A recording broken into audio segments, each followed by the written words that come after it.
Aloha, this is Jason from Hawaii. I am here interviewing Alika Seki, owner of Maui's Comics and Collectibles. He is also one of the co-hosts of The Nerd Watch, a podcast directly from Maui. He's also an advisor of the Overstreet Price Guide. And Alika is the president of the nonprofit board and co-founder of the Maui Comic Con. Alika, how are you doing today? Great, Jason. Thanks for having me. No, Alika, thank you for letting me interview you again, man. Thank you very much. Oh, I'm happy. You know me. I'm happy to talk. Yeah. Especially when it's about comics. Oh yeah. So I just want to give listeners just a background, of how we know each other. So we met face to face back in 2017. It's been 5 years, man. At the Amazing Comic Con.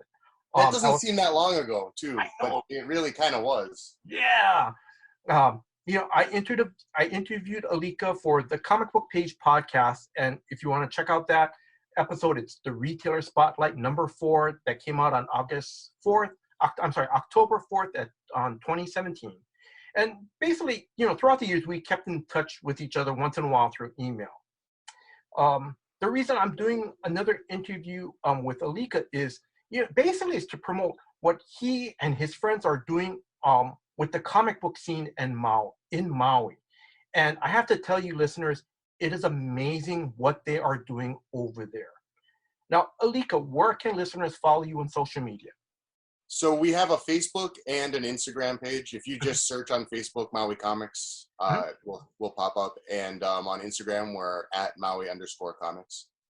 And so for the Maui Comic Con, we've also got a website, MauiComicCon.com. And we also have a Facebook and Instagram for the Maui Comic Con. You can find us on there. Okay, that's pretty cool. Now, I know, like I said, we did an interview before, but I'm just like for new listeners, like, where did you grow? Some of these questions are going to be repetitive, but sure, yeah. Where did you grow up? So, okay, my parents have my dad is a local boy. Mm-hmm. His dad founded the Seki Machine Works in Wailuku. So that's our family. My cousin Tom is running that right now. Yeah. But he went to the Air Force, mm-hmm. and that's where my mom was a rebellious teenager, daughter of my mom's dad was a Baptist pastor from the South, and she was kind of rebellious, black sheep kind of thing, and and she was actually looking to get discipline and go into the military. So my mom and my dad met in the Air Force on Vandenberg Air Force Base. And that's where I was born. I was born on Vandenberg Air Force Base and then after I was born, we moved back to Maui. Mm-hmm. So I grew up in Maui when I was really young. And then my parents got separated in the late 80s. Oh, and so I went to live with my mom for about 5 years. I stayed on the mainland, mm-hmm. Without having come back to Maui. And then I don't know. Well, I was a kid. I didn't really understand what was going on with the divorce and everything. Mm-hmm. But then I would start coming back and forth to Maui. I would live like a quarter of the year here. Mm-hmm. And yeah. So my younger brother, my full brother, he ended up getting in trouble with the police and having to move back with my dad. So I was really the only one I have 6 other siblings, mm-hmm. 7 other siblings, so many other siblings. But I'm the only one who went to Boston. I did my high school in Boston. I went to college in mm-hmm. Massachusetts. I went to UMass Amherst. I earned my degree as a civil engineer, which is, that's my day job. I'm a licensed professional engineer. But always, I also have an interesting history with comics, and I always keep coming back to it. Mm-hmm. So, yeah, so I've had a really mixed background because during my adolescence and stuff, I spent a lot of time in Boston, and there's a very vibrant comic scene and art scene there too. And so I was in the 90s mostly was when I was there. Music, comics, there's just so much going on at that time. Mm-hmm. So I was kind of lucky to be able to experience it both ways. Yeah, but I'm sorry about your rough childhood, but I trust me, I understand. Yeah, my parents divorced when I was young too. So yeah. I think our generation, we're just like a generation of children of divorce. Yeah. I think we're the first generation where divorce was just so common. Yes. But coming from a generation prior where it wasn't common, so it really was kind of like this big trauma, and we were the generation trying to figure out how to live with that kind of thing. Mm-hmm. I'll be honest. I mean, I think our generation took a lot of lumps on it and did a lot of growing and learning. Yes. And I think that's made it a lot better for this next generation coming out. I don't think it's as painful a process as it used to be. Yeah. Yeah. Like I said, I'm sorry to hear about that. Oh, that was ages ago, you know. And the thing about our generation, mm-hmm. my parents are. I love both of my parents dearly. My dad just recently passed away. But growing up is realizing that I'm grateful that they had me, but they don't belong together. You know what I mean? Like you get nostalgic for, you know, when you're a kid. Part of growing up is realizing, you know, what would happen if they got back together? Are they really that great for each other? Probably not. So, I mean, I love them both dearly. So it's, yeah, everything worked out the best possible way. Mm-hmm. Yeah. So I'm going to go off the cuff here, and I'm sorry. Yeah, but I'm just going to. Go ahead, man. Sorry, if you don't mind. You mentioned that you spent your time in Boston, so I got to ask you, how was the lobster rolls over there? The food was, and so in the 90s, it was like lobster was still super cheap, like crazy cheap. Yeah. You know, and if it was seasoned, yeah, it was like ridiculous. I remember like one of the biggest contrasts was, and then I'd be over here mm-hmm. and I met this girl and I really wanted to impress her. And all that they have here is like spiny lobster, right? Not the main lobster is like the one with the big juicy claws and stuff. And I'm like, oh, you gotta try this. Is so good. And I tried to find Maine lobster in Hawaii, and it was like $36 a pound. And this is back in like the 90s. And I was like, I gotta get this for. I just like oversold it, and oh man. But back in Boston, it's like $4 or $5 a pound at the time. So it was like it was kind of crazy. But the food there is delicious. The comic store that I really went to a lot when I was younger. Because there's tons of comic stores there, but I really loved New England Comics. That is the store that the Tick came from. The Tick was originally their mascot. Ben Edlund, I think, is the creator. Yes. And he was working on the newsletter, and he just, obviously there's a Fox affiliate in Boston, a pretty big one, and it became a Fox Saturday morning cartoon, and it was like kind of surreal. Oh, that's pretty cool. But that was my favorite store to go to, Mm-hmm. Off the cuff, ever since the 90s, do you like once in a while, do you like visit Boston, like maybe like once? So I graduated college in 2004. And then after that, I think I've been back maybe like 3 or 4 total times. Mm-hmm.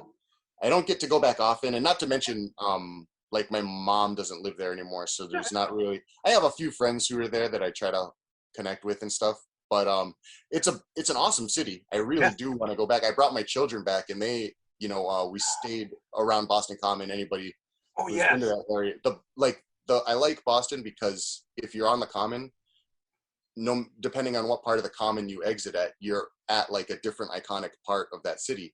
Mm-hmm. It's not as populated as New York, right? It's not as crowded. Mm-hmm. So you get the excitement of a big city, but without a lot of the hassle or problem.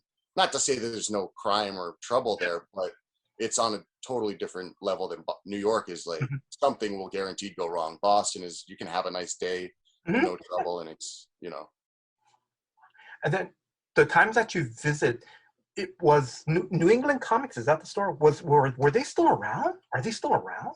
I know they're still around because I follow them on social media. There's another comic store that's based more on music in Boston that is located near the Boston Common called Newberry Comics. It's on Newberry Street, the first location. And it was a record store that sold new comics. So you wouldn't go there to find like old back issues or like, silver or bronze age stuff. Yeah. But you could find everything new and cool and a lot of underground stuff, indie stuff like, Peter Bagg and all the Fantagraphic stuff that would be around nowadays. They would be cool enough to have, like Chasing Amy takes place in Boston, Oh, okay. and that's Ben Affleck, and it's about the comic scene. And if you hung out anywhere in Boston in the 90s, you know, like Kenmore Square or Harvard Square, like these places where really intellectual people, but also there was that whole grunge and underground and indie thing going on. So a lot of DIY punkish stuff, and it's kind of a real fertile scene for comics. That's pretty cool. Now, while you were growing up in Boston, you know, what comics or trades, So, or what did you read? I mean, you know, it's weird once you learn about what comics are, which is just like sequential art and stuff like that. You know, I realized my exposure to comics is way earlier, you know, because, you know, when I was growing up in Maui, my dad had a subscription to He-Man magazine. And obviously those are great comics. Looking back on it, the art's incredible. Those count as comics. Yes. And that was like my first conscious memories, you know. So I mean, that would obviously be it. And then as a kid, I really got into Garfield and Mad and Cracked magazine, the typical kid stuff. And, you know, Saturday morning cartoon Garfield, he had a book and a cartoon and toys and all this. And then when I moved to Boston, so I carried through with Mad and Cracked and Garfield and all that kiddie stuff. And then one summer when I came back to Hawaii, I was about 11 or 12 or something. And my uncle Dougie, because they're different firsts for comics, right? My first Marvel comic, my first real X-Men comics, my uncle Dougie gave me 3 comics. He gave me Wolverine 71, Excalibur 72, and or Excalibur 71 or 2. The Alan Davis cover where Nightcrawler is standing over, or one of the characters is standing all the other characters in chains. And X Factor 71, the Larry Stroman first appearance of the new X Factor team. Oh, okay, yeah. And so those 3 were my first Marvel X books that my uncle Dougie gave me, and I like slept with those comics under my pillow. Like I took them everywhere. I rolled them up in my pocket. Like I still have 2 of them. The other one was so destroyed, I guess I threw it away at one point. But I've, you know, each time I'm introduced to a different kind of comic. And this being like superhero and Marvel and the stuff that people generally think of when they hear about comics, like that was like really grabbed me, because that was the 90s where everything was about the X-Men. Yes. And it was everywhere. Like comics were big business. People were actively trying to sell to kids, and like everything they tried to sell to me, I wanted to buy it. So the first hero books is like the early 90s for me. Yeah. All right. Now I'm going to start moving on to the store, Maui's Comics and Collectibles. Now, first off, where is it located? Now we're located inside Request Music on Market Street. So we're using like the inside corner. As you walk in on the right, we're in the corner in there, and the Request guys help us out all the time. They make sales for us, and I'm just, you know, maintaining the bins and maintaining the new issues, making sure it's all there for everybody. You know, Joe Alouetta, the owner of Request Music, he in the 90s was somebody, I've said this on Cartoonist Kayfabe, I used to buy comics from him. He used to have a store called Joe's Comic Corner, which was essentially the same setup. He was inside another store. It was called Annie's Bookstop. It was across the street. And inside Annie's Bookstop was Joe's Comic Corner.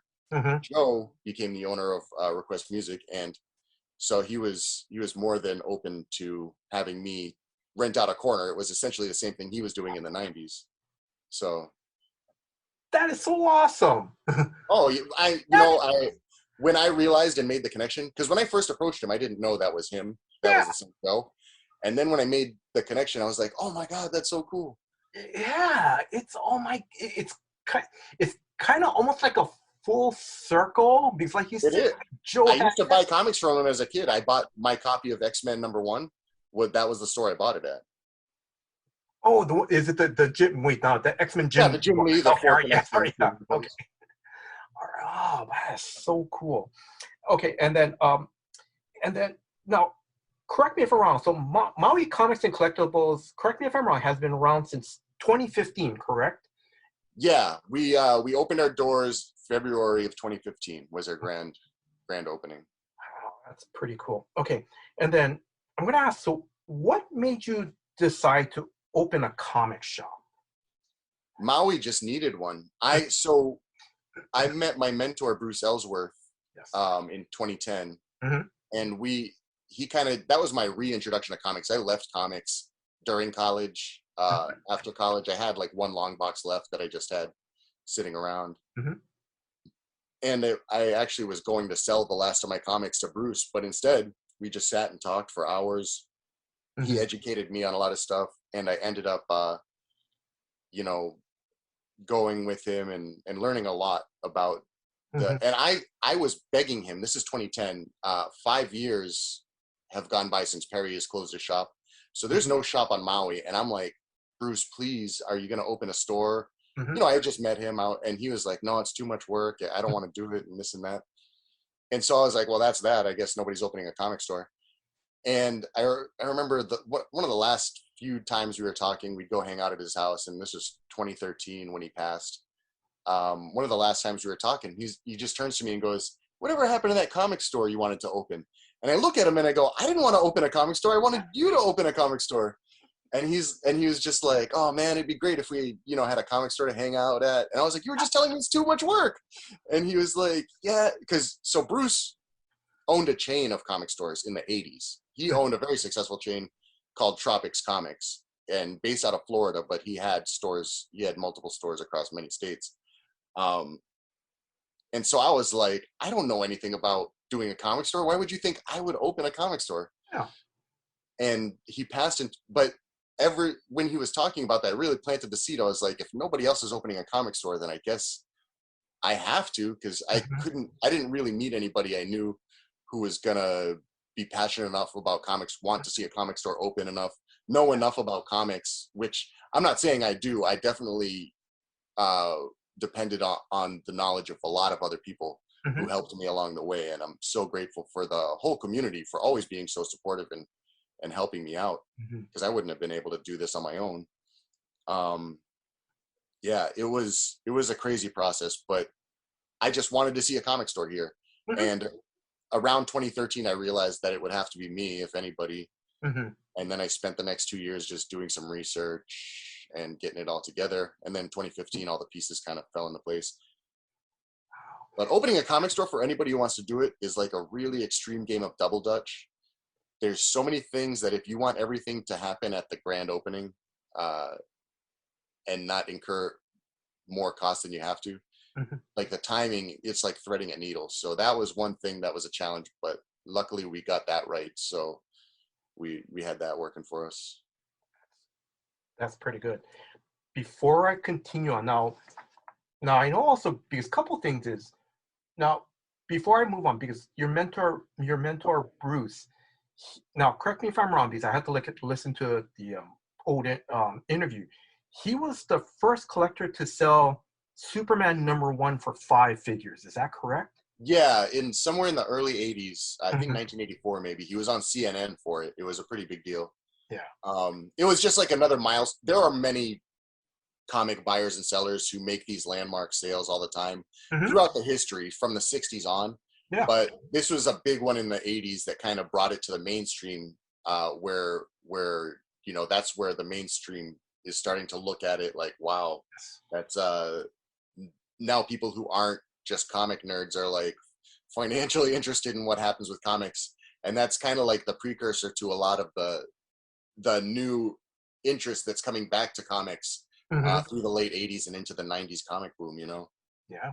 And then also too is that because 1985 was DC's 50th anniversary, if I remember correctly. Yeah. And the other thing is, my mentor Bruce Ellsworth is the grandnephew of Whitney Ellsworth, who was the editor of DC Comics when Superman and Batman came out in the 30s. Yeah, so he has a pretty deep pedigree in the comics lore. But he's such a nice, unassuming, humble guy, and was up until the day he passed. He was, you wouldn't really know it, but he had these fantastic stories about people in the industry. He's a contemporary of all those big collectors like Rosansky and all them. He discovered the Blankets Salida collection. He was a mentor to Harley Yee, who is a major comic seller Okay. that people really know. Yeah, he was a big influence. And then now I know you, because I know back in 2017 when you talked about Bruce, you mentioned that specific collection. What was that collect? Can you explain to the listeners what was? Blanket Salida collection. Yeah. So this was a somebody who was handicapped and homebound.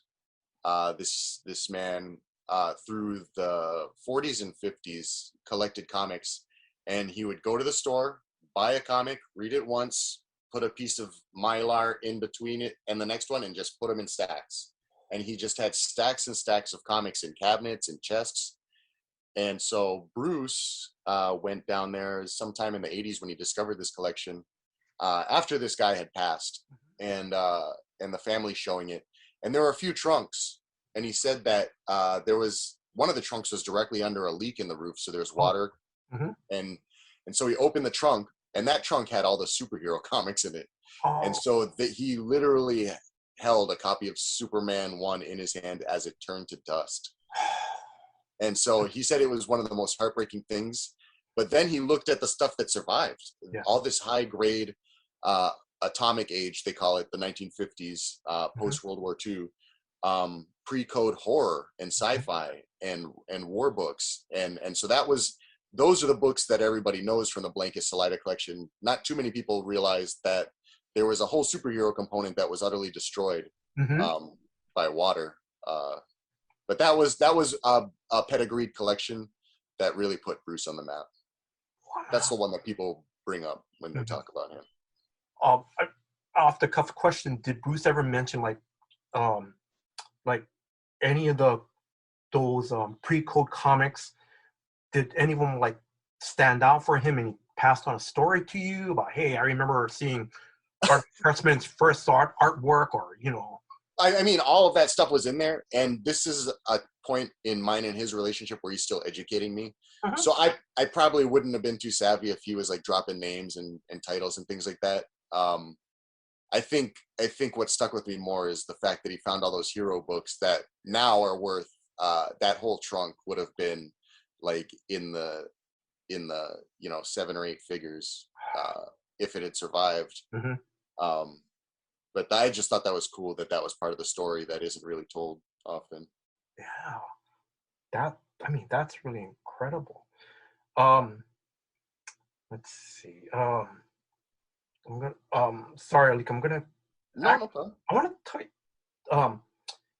correct me if I'm correct me if I'm wrong, and if you don't want to talk about it, that's fine. But because I remember you were doing something for Bruce, like in memory of Bruce or something. Was it some type of yearly auction thing? You guys did? Yeah, I mean, so anytime we have a live comic auction at a fundraiser, I just call that the Bruce Ellsworth Memorial Comic Auction. When Maui Comics does a comic auction, we always think about Bruce because when he was alive, there was this place that would do auctions every Sunday, and they would just auction off different lots.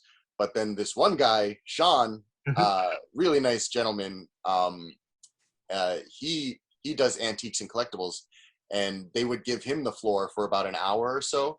And that's when the whole crowd at the Sunday auction would change, and all the comic collectors and coin collectors, because this guy he would start auctioning stuff that we all wanted to see, like comics and cars. And me and Bruce would always go down. Bruce would be there in his wheelchair with his wife Melody up in the front row, and me and Bruce would be like, let's try not to bid against each other, man, because I'm going to share with you, you're going to share with me, but we know each other's interests and stuff. And he loved that live comic auction, and I loved it too. I mean, that is something I really miss. I wish we could do that every weekend like we used to. We haven't done one in a while. But when we do have a trade night, and I don't know if you caught it, our trade night, I didn't realize we were pioneers in any way on what we were doing. I just thought we were having fun with it. But our trade night was actually featured in one of the first articles on Shortboxed, the comic app. A gentleman from San Francisco, the Bay Area, wrote an article and interviewed me for it, and another comic store in Brooklyn. And this guy travels all over, so he's really into the national comic scene. Mm-hmm. And we're heavily referenced in the article, and that it was a really well-read article because it's on the Short Box app, which is used by thousands of comic collectors, and it was their first article ever. So we really appreciated that. His screen name is Oman Comics on Instagram, OHMAN. Mm-hmm. I'm blanking on his first name, so I truly apologize. But that was a great time to share what our community is about, because our trade nights are all about everybody getting together, having a good time, including the comic auction. But we haven't had one in a while. Oh, okay. And just for listeners, and in case anyone's listening sometime in the future, because right now you guys are not doing it because of the pandemic, correct? Or is it? Yeah, I mean, that was the main reason we stopped doing them. I keep trying to wanting to jump, and then something else happens, like now the Omicron variant's out, and it probably isn't wise to encourage gathering again. But I mean, the community is raring to go. Everybody I talk to on an individual basis, like the Maui Comic-Con this year, there was so many things working against us. Yes. But what happened this year was beautiful. Could not have gone better. It was a truly blessed experience. Like, I don't think it couldn't have gone better. It was amazing. I'm going to point back, and I'll circle around back to that. You're talking about the Maui Comic-Con that happened in this last month, December, right? Yep, 2021 Maui Comic-Con. Okay. Yeah. So we'll touch bases on that, because there is a great story I want to ask you. Okay, sorry, I'm going to continue on. So, besides selling comics, what else do you guys sell in the store? I mean, when we had a larger space, it would be all kinds of stuff. We'd do gaming and things like that. We don't really have the space for that anymore. Oh, okay. Being inside Request Music, so we narrowed it down to comics. Uh-huh. The only other thing we really cater to aside from comics now is maybe retro video games. Yeah. And some toys, but we don't really like to compete with big box stores who get the same toys as us. Mm-hmm. So we'll really only carry like Diamond exclusive. They call it PX exclusive, which only comic stores can get. We'll get some of those here and there, but it's not like a gigantic selection. The bulk of what we do is comics, and we'll have like retro video games and things like that. Okay. Now, I know you said the focus right in the store right now is just selling comics. Besides the big two, what other publishers do you carry? Well, so obviously Marvel and DC are the big ones, right? Mm-hmm. And then Diamond we still have a Diamond account that we don't order any Marvel and DC from. So all the mainstream indies that are able to distribute through Diamond, like Image or Fantagraphics or Boom or IDW, it's like almost they're now this weird sub-level. It feels weird to call them indie comics, but since they're not Marvel or DC, that's what we call them by default. Yes. But they're at this strata where they're distributed by Diamond, right? So not necessarily as indie as the name indie evokes, but we also carry that lower tier self-published indie stuff. And not lower tier. I mean like lower tier on the distribution chain. Yeah. Where you're buying directly from the creators or publisher and things like that. And that's most of Hawaii creators operate that way, where they're self-distributing, self-printing, and stocking themselves. I feel like there's so much creators here that there's a way to organize that better, and maybe it'll evolve eventually. Yeah. Because Hawaii creators are doing a lot of killer content, and comics don't make sense as a regional thing. The market is small enough already, so to narrow yourself to a small part of an already small market is difficult. Yes. And I think that Hawaii creators deserve so much more attention. There's got to be a way to tie them into the mainstream and make it easier for indie creators to interface with a distributor. Maybe that's a better way to put it. I'm just going to give you this off the cuff. Do you want to give out any shout outs to any of the local? There are so many. Like, I love shouting them out, but I hate it because I know I always miss people. I know what you're saying. It's like I automatically the godfather of Hawaii comics, the first guy to do a nationally recognized superhero comic was Sam Campos. Yes. And always got to shout him out. Got to shout out the artist of my t-shirt and your t-shirt. Oh, yeah. That's Francine Walraven's art, and she is an amazing talent who has done nothing but make the Maui Comic Con look good. We're a very small operation, but her artwork always is next level. Todd Bernardi's on Maui. He's part of the Nerd Watch too. He, what's now disbanded, but still a very vibrant association of people were from the Hawaii Comic Book Alliance. Anybody who is associated with that, like Chris Carvalho from Mana Comics and other Mana Comics alumni like Chris Lohman and DJ Cavalcante, who also does First Watch Studios. There's a lot of zine publishers like Drew Gutierrez. He's amazing, great. Chase Tokutaro here on Maui, the first zine ever published by Maui Comics, because we're trying to get into that publishing game a little bit, because we know so many creators that need a platform, need a way to get their work out there. And the list goes on. There's just so many. Casey Horimoto does a lot of the anime and manga style stuff.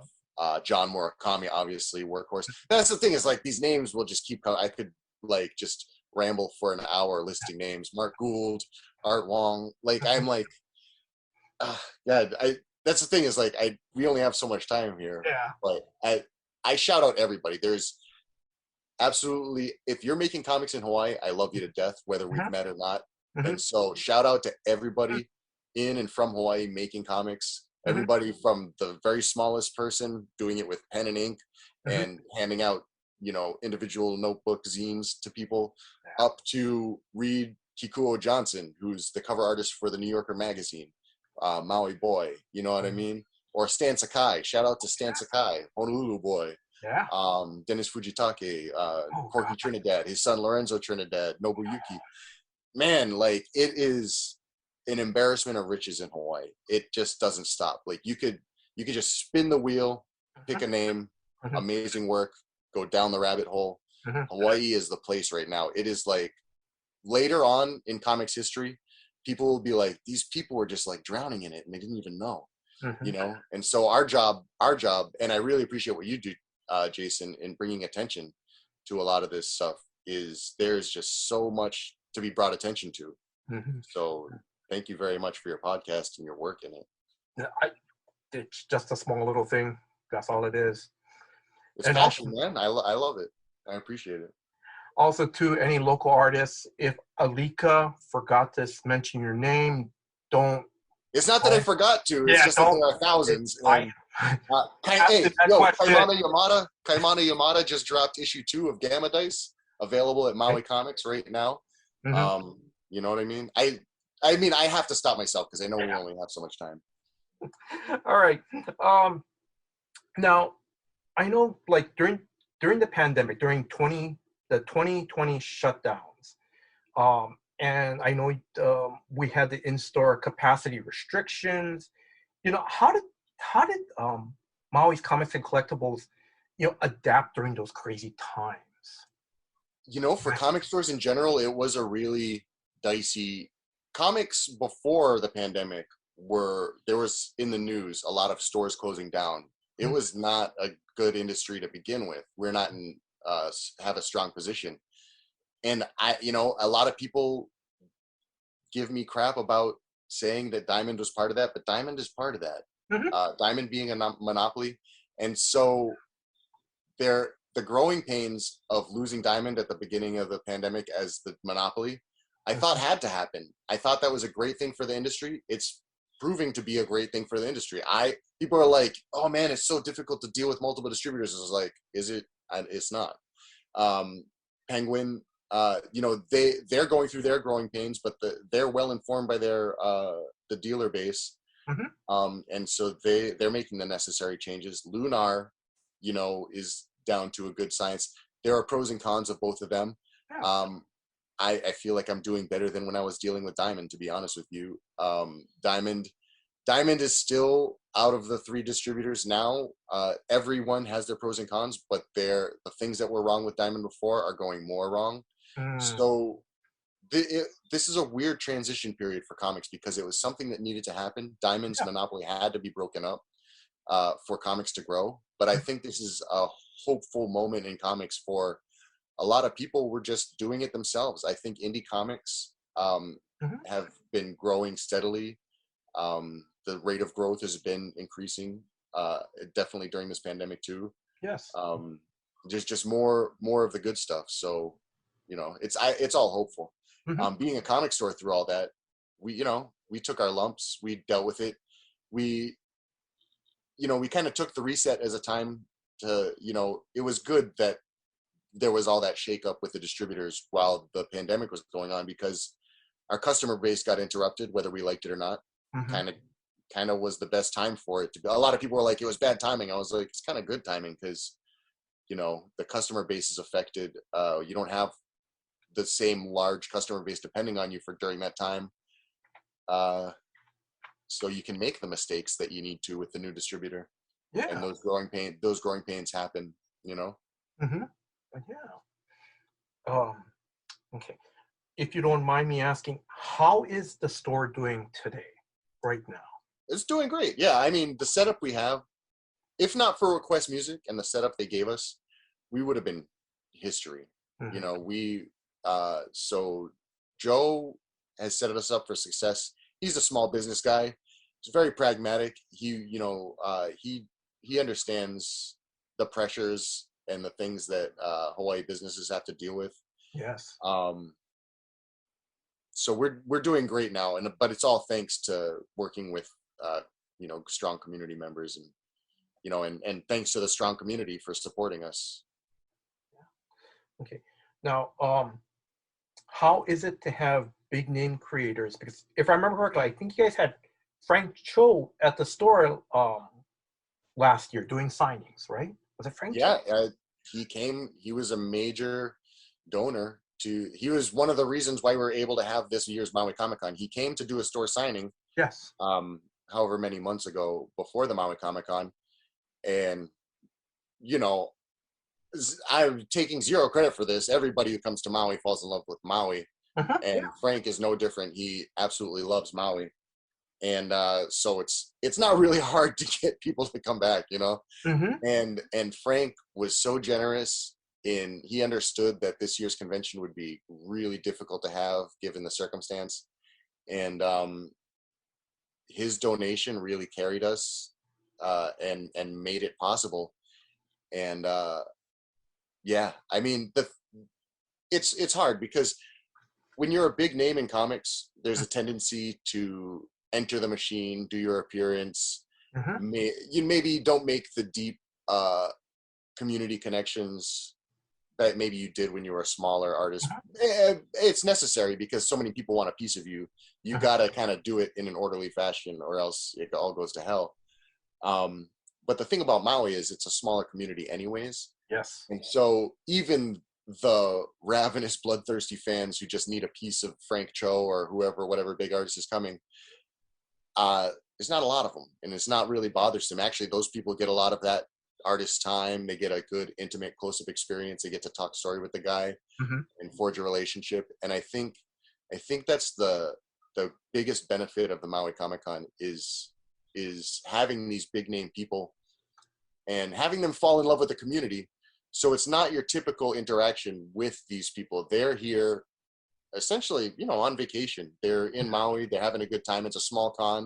It's Yes. not like a high stress situation. It's very laid back. The lines aren't miles long. It's like you Yeah. can walk up to the table and talk story with, Frank Cho and Liam Sharp. And this year was Ed Piscor, Jim Rugg, Yes. Ernie Reyes Jr., Yeah. Great. his daughter Lotus Blossom, and people just walking up and hanging out and having a good time and having a meaningful experience. And that's kind of like what. And our convention's free, so you can't beat that. I'm just gonna jump ahead. So since it's a great segue to Maui Comic Con. How did that come about? The first Maui comic. So I opened my comic store in 2015, Uh-huh. and obviously, you're in comics. There's only so many ways your thoughts can go, and you start, a convention. Okay, that's the next step.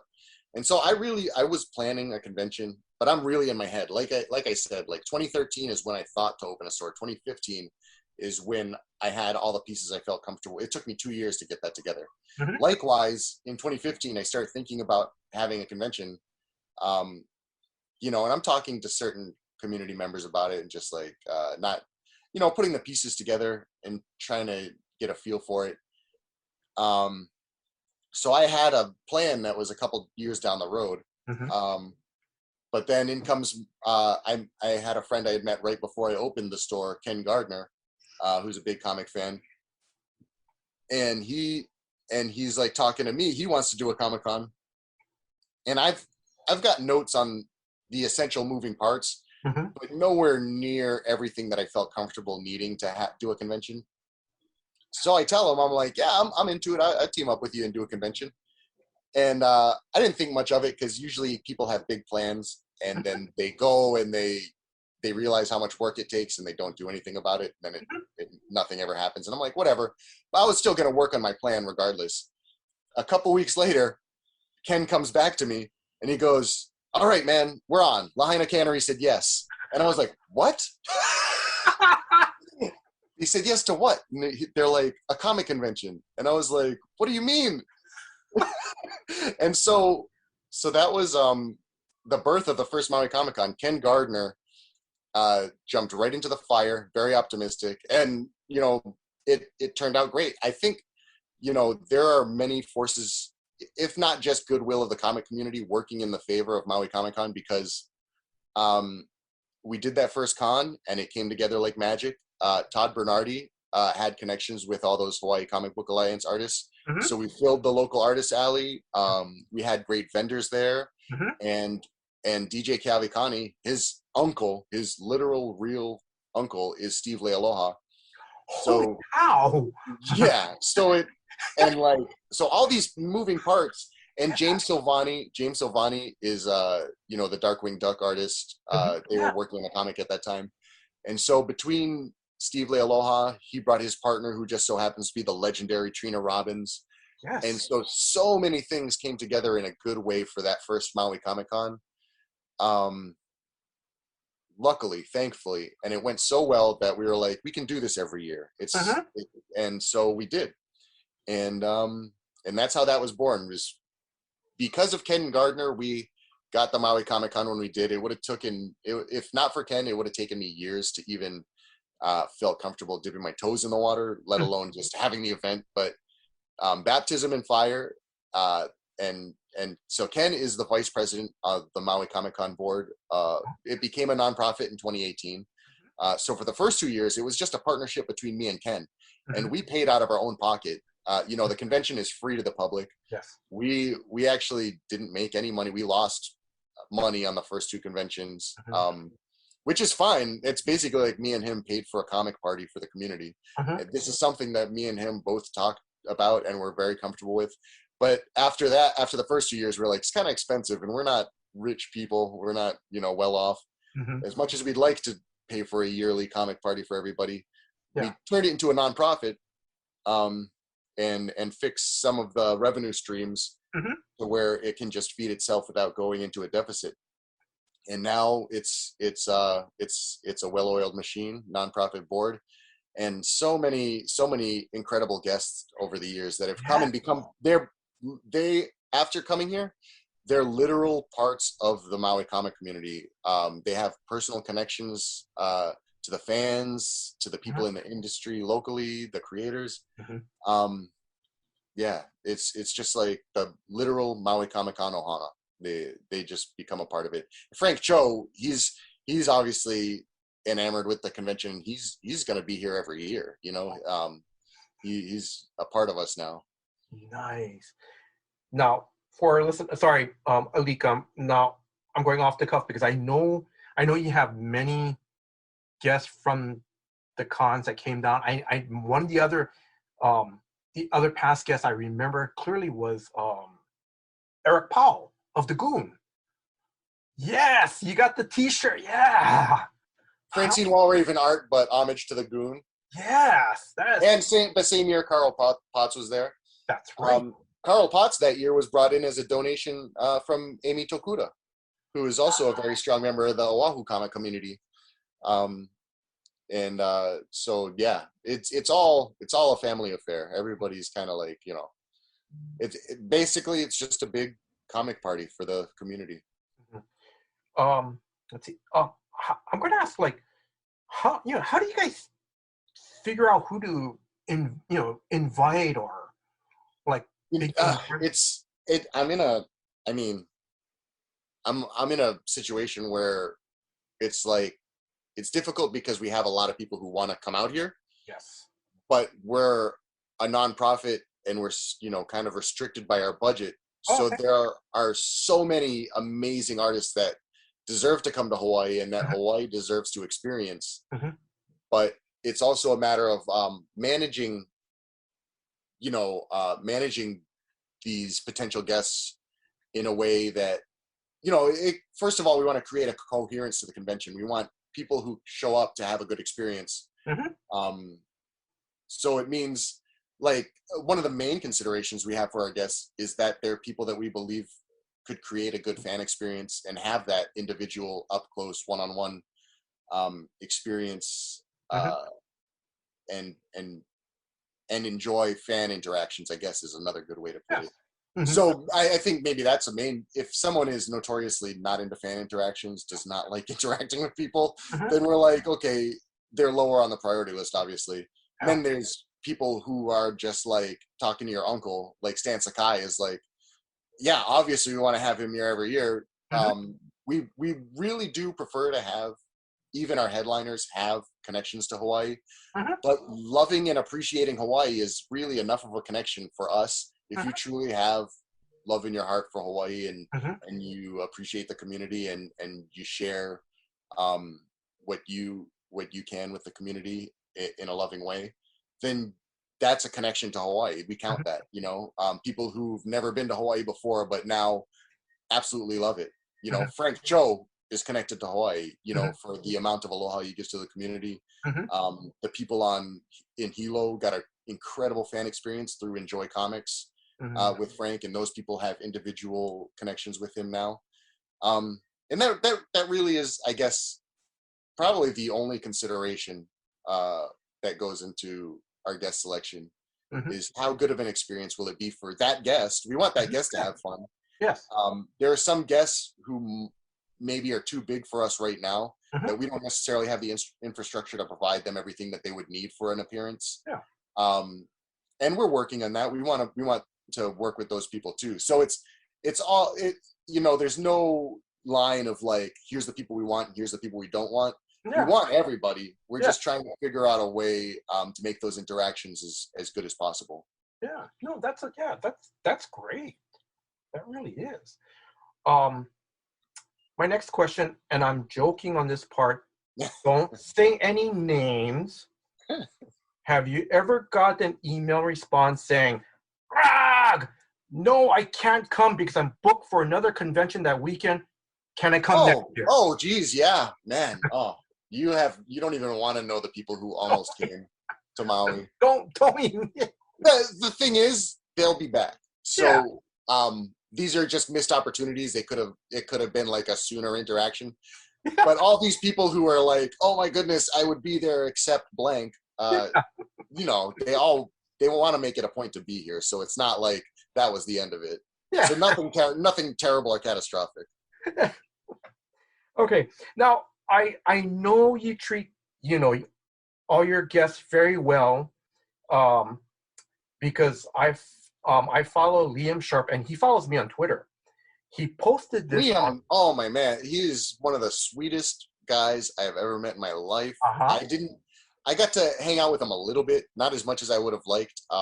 What a sweet guy, man. And the thing is, I'm a kid when I'm experiencing comics in the 90s. I didn't realize that he was the artist on the Hulk when I was, reading comics, or I didn't realize that he was the creator of Death's Head 2 until that happens a lot because I make no bones about it. I don't know every comic in the world. I haven't read every comic in the world. I'm not Neo in the Matrix. I haven't downloaded it. So it's like my personal interaction timeline of interaction. Some things I just haven't gotten to yet. Mm-hmm. Or I didn't realize because I was a kid that Liam Sharp is the artist behind all that stuff. And, of course, while he's here, everybody coming up to him with their books and stuff, I was like, he worked on that? Oh my God. And like, it clicks for me. But what a sweet, sweet guy, man. I hope we see more of him. I hope we get to spend more time with him. Definitely a big, huge teddy bear of a guy. Nice. Okay. Now, I'm going to tell you what he posted on Twitter because, like I said, you treat your guests very. I don't have Twitter, so. Okay, no. Because I'm going to tell you what I saw because he posted, he took pictures that he had dinner at Mama Fish House. Yeah, him and Frank and the manager, they all went. Yeah. And I mean, and Ron Mars and Andy Deagle responded to his tweet. I think somebody sent me a screenshot of that. I saw that. It was like Ron Mars going, dude, It's a very difficult restaurant. You have to reserve tables like 3 to 6 months out to get a table at that place. It's impossible. That's what he posted. That's what Liam Sharp posted, and he said that you're great in getting him. Yeah, I believe it was him and his wife, right? Yeah, the thing is, we don't have a lot of money, but the one thing that Maui Comic Con, is we're all about the community. The community is all about us, and so it's like a little like Fight Club, right? We're friends with. We have friends everywhere, and so.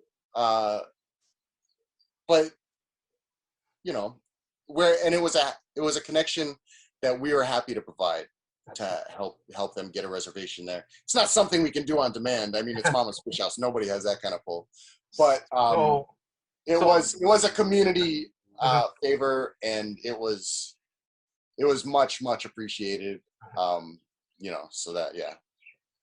So Alika, I'm joking on this part. So if I come to the Maui Comic Con, can you pull me strings, man? Yeah, I'll put my name on that reservation too. We'll see if we can both get in.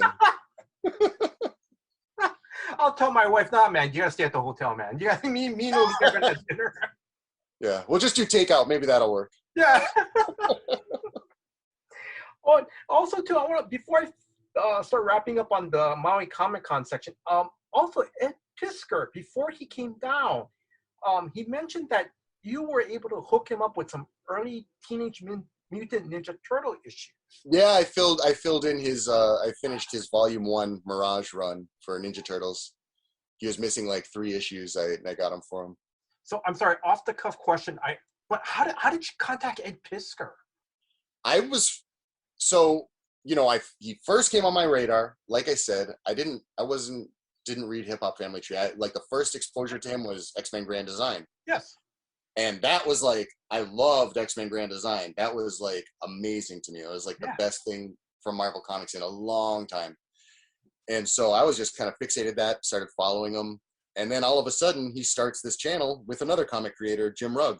Yes. And also Tom Scioli. They're all from the same area and they're good friends. And I was there from before episode 1. I subscribed to the channel before they dropped their first episode when they were doing teasers. And so the audience is small. Yes. And luckily I kind of specialized in undergrounds and independents and weird stuff. So, and Ninja Turtles especially, that is like my forte. I am a huge shellhead. That is the one thing that I am like closer to an expert than anything else in comics is Turtles. So yeah, I heard they wanted some of that. I've sent them a bunch of Hawaii comics they've opened on their show. If you watch Cartoonist Kayfabe, if you watch their episodes, there are quite a bit of times where they interact with me directly, where I sent them a package or I sent them something, and they're just like super friendly guys. They're just into comics, like no different than what that show is. That show is them. I mean, they are exactly like that. And some of the nicest guys ever, and super into comics, super into the academia of it. And I am like very, I love that. I love their channel. I love everything it's about. So if you actually go check out their recent episodes, they have like 3 or 4 episodes they filmed on Maui. And yeah, I actually appear in a couple of those episodes. There's an interview with Reed Kikuo Johnson on the Cartoonist Kayfabe channel. That was filmed in my office. If you recognize those VHS tapes in the back, that's the background for Reed's interview. And then we did All-Star Hawaii comics only by Hawaii creators. That was done also here in my office. Yes.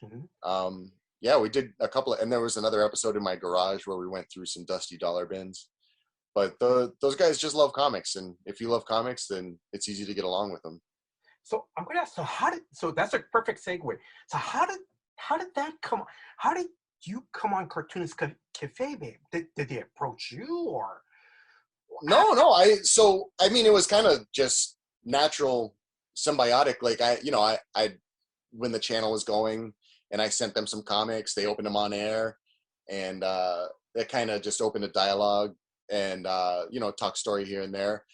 I don't know if you recall, but we also Victoria Bakshi, the daughter of Ralph Bakshi, did a huge favor for Maui Comic Con, and about 2 years ago, before the pandemic, got Cartoonist Kayfabe an exclusive interview with Ralph Bakshi. So if you watch the Ralph Bakshi interview on Cartoonist Kayfabe, they talk about the Maui Comic Con at the beginning of that episode too. And that was actually supposed to be a segue to their appearance in 2020. Yes. They were supposed to appear in 2020 as Cartoonist Kayfabe, but the pandemic happened. Yeah. And so luckily but we've been talking back and forth. It was not like some great ice breaking. It was like, we were just kind of nerding out about comics. They obviously want to travel and check out Maui, so it's kind of like a natural progression. Ah, nice.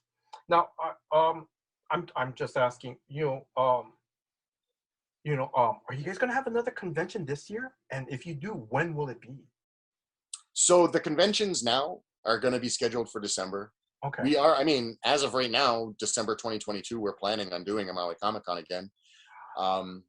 We're just trying to figure out what that looks like, because this convention was at an odd time. It felt like we were coming out of the biggest, most dangerous part of coronavirus. Yes. We were still just on the Delta variant.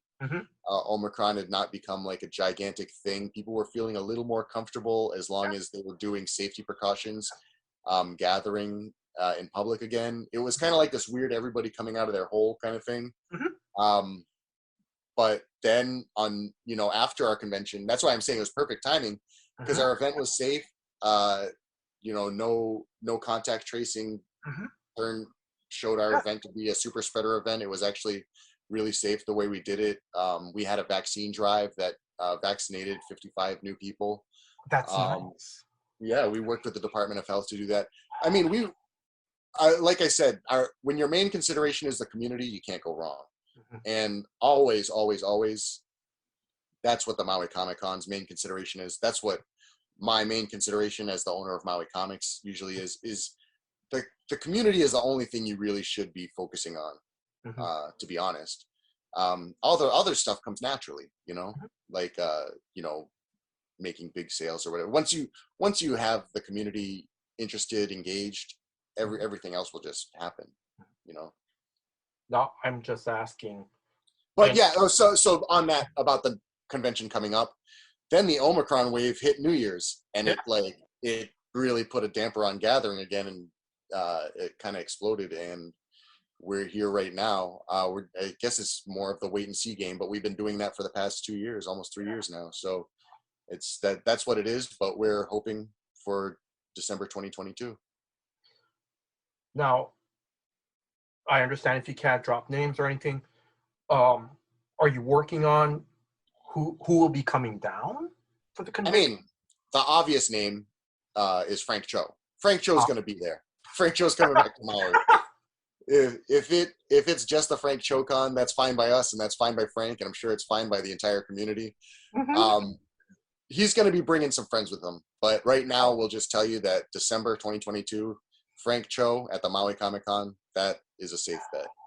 Okay. All right, listeners, I'm sorry. I know there's a dead silence and Alika can see me like. Yeah, you're like trying to do the math, figure out. How can I talk? You don't even want to. to go like to Maui for the weekend. some of the names that they told me are just like my brain like melted. I'm like, I couldn't believe like the caliber of people they were talking to me about. I'm just like, oh my word. So, growing pains, where Maui Comic-Con is working on becoming the convention that can facilitate these massive guests and still keep it as an intimate experience. I mean, we don't want the soul of the event to be compromised. We want it to really be about the community, remain free always, obviously. I mean, and to our listeners, I've never been I've never been to Maui. I've been to Maui a couple times. I've never been to Maui Comics and Collectibles. I've never been to the convention.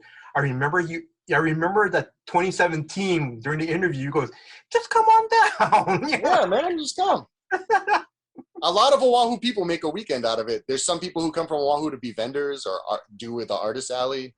Like there's a lot of Oahu people, and if you just check in with the rest of the comic community, the nerds, you could team up with a group and have like your little travel group from Oahu. Like some people share rooms, some people that's like their lunch and dinner crew. And we always have like a mid-con party for all the exhibitors and artists where we like, the whole reason we all get together is so we can hang out. A lot of people are too busy at the convention. So that's when, we have a mid-con party for all of, us, the people putting on the convention to hang out and talk story. Okay. So before I start moving on, one last thing, Alika, I just got to say, one day I'm going to be there. I'll let you know, man. I hope so, man. Yeah. Whether it's for the convention or if you're just on Maui, come hang out. It'd be good to see you again, man. All right. I'm going to start moving on because I know I got to start wrapping things up. So, I probably won't focus on this section much because I probably will do another, I may talk to you, try to figure out another episode. Okay. The Nerd Watch podcast, how did that come about? I mean, that existed before my store. Okay. They were a nerd and comic culture podcast, and it was started by G Money, Greg, and Barry Wurst, Professor Barry Wurst.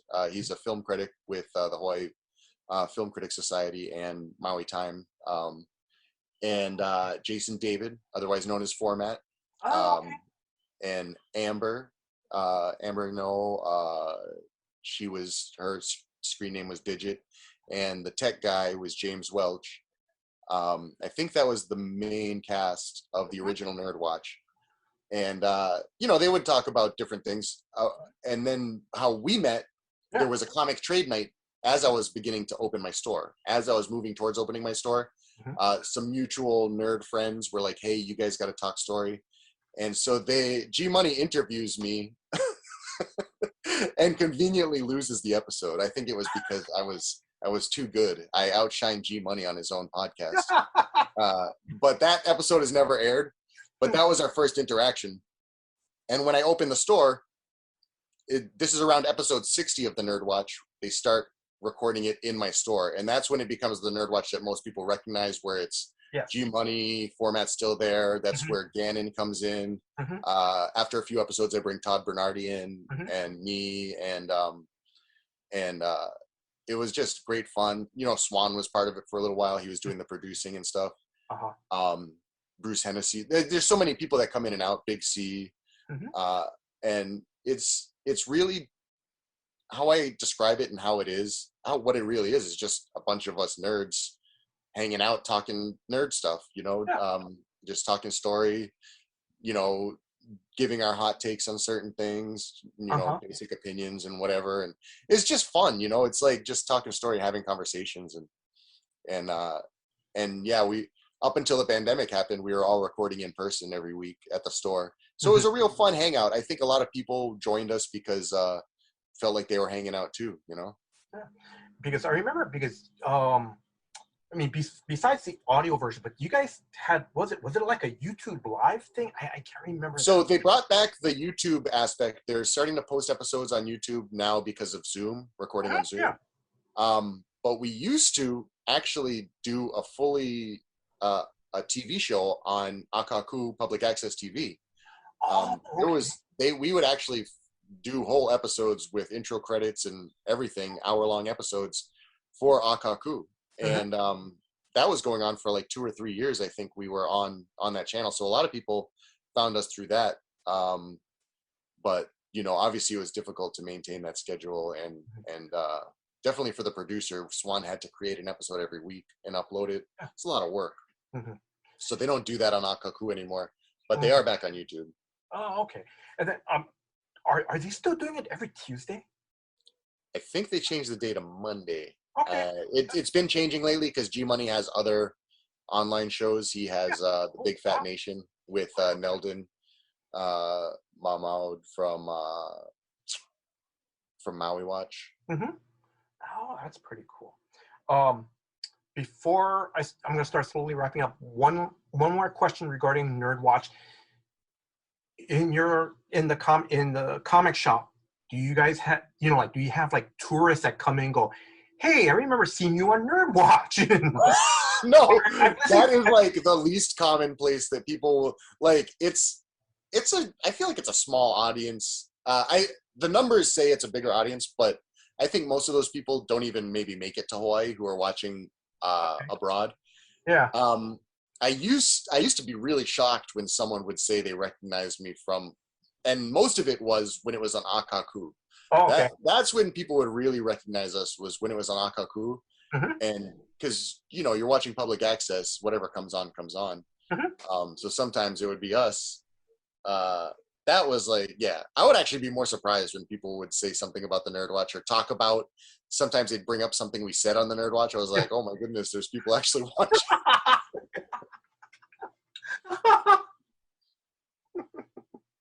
But it's fun, man. We don't expect it to be like this giant phenomenon. I think it's more of a way for people to just feel connected to the comic culture and, keep people updated on what's happening locally. That's pretty cool. All right, I'm slowly wrapping things up. Let's see. How did you become an advisor on the Overstreet Price Guide? So that goes back to Bruce Ellsworth. I met him in 2010. Yes. Bruce had been an advisor since 1987. The first edition of the guide is in 1977. Bruce Ellsworth, obviously a pretty big dog in the collecting community at that point. He had been on CNN. He had discovered the Blanket Salida collection. So he becomes an advisor in 1987, now considered a senior advisor. But his health was deteriorating when I met him. So in 2011 or 2012, I start ghostwriting his reports. So he's like dictating to me what he wants the report to be out, and I'm kind of like just typing it, fixing it up for him. Yeah. And that's essentially how it went. And Bruce was such a high up in that price guide that he kind of just groomed me to be his replacement. And that's, there's a couple years where me and him are in the guide together, and then he passed in 2013. And from then on, it's just me in there from Hawaii, the lone Overstreet Price Guide advisor from Hawaii. And just and I'm going to say, even for me, sorry, this is an off-the-cuff question. Like, what is it that you do? What does a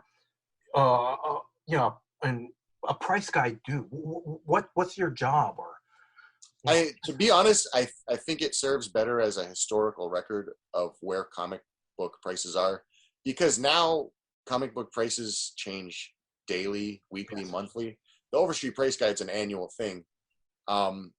But I think there's a more academic approach to the way that we look at the prices, because there are a lot of now websites and apps claiming to set the market price of comics. And you're looking at them, and a lot of them will agree on certain comics, other comics not so much.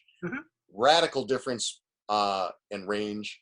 But I think the fact that the Overstreet Price Guide is informed by an older class of collector that understands the market trends, understands the forces behind valuation of comics, the things that tend to move those valuations.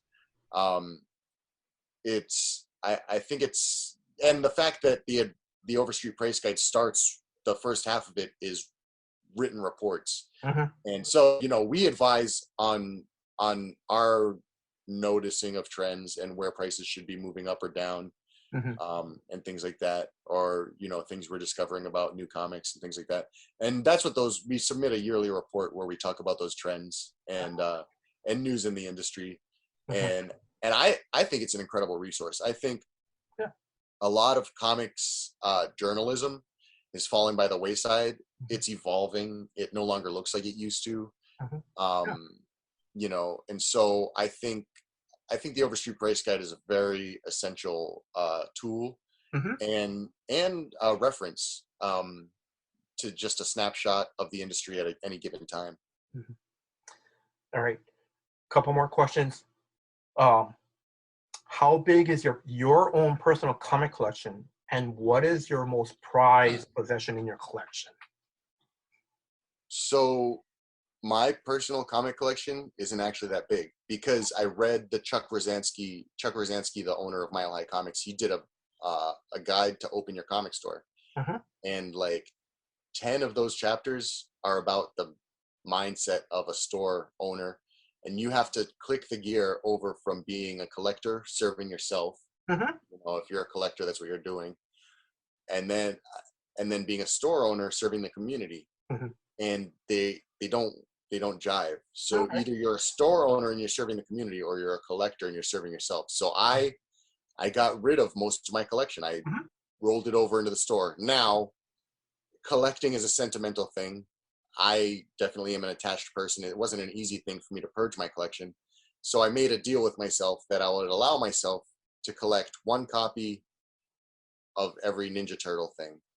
So my home collection Mm-hmm. is just a pretty complete collection of one copy each of all the Ninja Turtle stuff.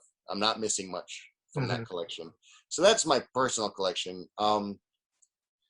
It's hard to like, if you're talking like dollar value, then it's probably my second printing of Ninja Turtles one that I have, that I picked up at Amazing Comic Con, actually, because I was Oh. bummed out because I sold my first printing. Or I've got quite a bit of original art Mm-hmm. that I've kind of been just buying cheap stuff that I like. Some of it has gone up in value Mm-hmm. since I've accrued it. So there's so much of my original art that it really is some of my favorite stuff. I have a lot of original art from Sam Campos from the original Pineapple Man comics. Mm-hmm. Those are like some museum level. Like, I don't feel right owning them. Mm-hmm. I want to eventually find some way to convince, maybe, and this is just me saying it out loud. I've made no effort to do this yet, but someday, at least my Hawaii specific art, try to find a way to donate it to the Bishop Museum or something where it could be appreciated Yeah. as part of Hawaii history. Yeah, it's something that I just feel like I'm taking care of right now. I don't really feel like the owner of it, to be honest with you. Yeah, there's so as a collector, the kind of person who has that sentimentality, I could like pick up anything from all of my hoarded treasures and just, it depends on the moment. Like, what is my most treasured thing? What's going to make me have the most intense Mm-hmm. feeling or experience by looking at it? It changes, it Mm-hmm. really does. All right, last question. Now, for any visitors coming to Maui, where is the best restaurant and bakery to check out? Oh man, that's a loaded question. Okay, now we only got 4 minutes left, Alika. I'm gonna say, so let me go to the bakery one, because Okay. there's not one best bakery on island, but I will say my favorite malasadas, because they're always hot. Homemade Bakery, Lower Main Street in Wailuku. And there's some customers who are very vocal about disagreeing with me. Uh-huh. I will hold my ground. Homemade Bakery, Lower Main Street, Wailuku. Best fresh malasadas. You heard it here first. I gotta try that when I get there, man. But that is not to cast any shade on the legendary Komoda's Bakery. People think I forgot about them. Mm-hmm. They are amazing. But when I'm at Komoda's, I usually get the stick donut, just because that has like a lot of memories. The smell, the taste is like, just brings you back, man. Just, but I'm also going to say, for new bakery, there's also Maui Cookie Lady, and she's like pushing the viral cookie game Ludacris is on that. The Rock is on that. So, I'm a fat kid. I don't pick favorites, man. I eat whatever's close. Yeah. So those are 3 bakeries. And there's Donut Dynamite on Lower Main Street. She's also doing viral donut sensation. She just released the ice cream malasada sandwich. So Wait, what? Is that a real thing? Oh yeah. And so they sell out often. They're one of those places that, there's lines out the door. Just make sure you go put an order in before you go. But they're great. Bakeries all over, man, that I really enjoy.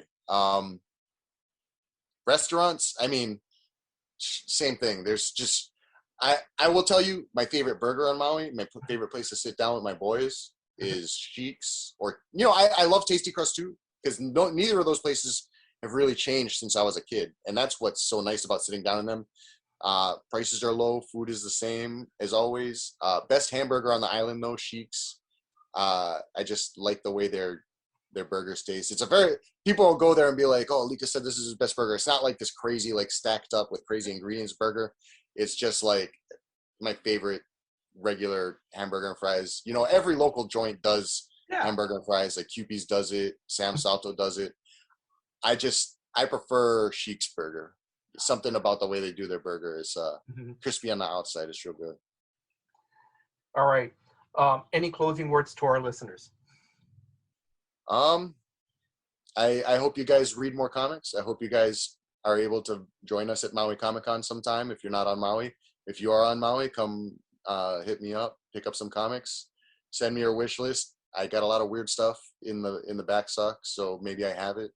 Or maybe I don't, and you just give me your want list, and eventually I come across it.